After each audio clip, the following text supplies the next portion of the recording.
Good morning, Western New York, and welcome back to Schoolhouse 7. Today I'm going to show you an amazing strategy that's used by some of the most innovative minds in the entire world. It's known as storyboarding. So let's get started.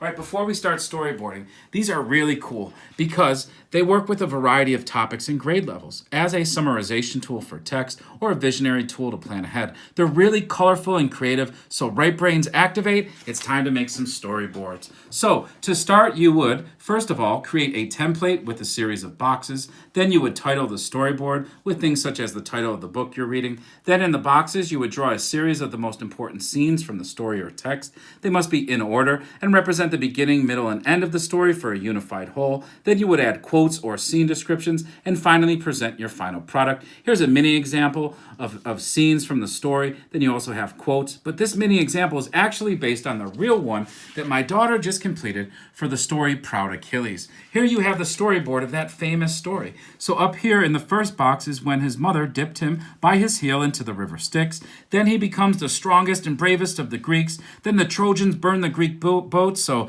Achilles enters war. And here's that famous battle between Hector and Achilles, which he wins, but then he gets shot by that poisonous arrow by Paris in his heel, and the rest is history. So here we have images, but we also have the quotes below from the text, and there they are right here. Here's another example. This is the Rubber Man fairy tale. So why just read a fairy tale in black and white when you could tell the story about why the spider rests in the dark by creating a storyboard for the fairy tale instead? I also use storyboards in my presentations or professional development facilitations. They work great as a presentation planner and even as a family planner for the week ahead.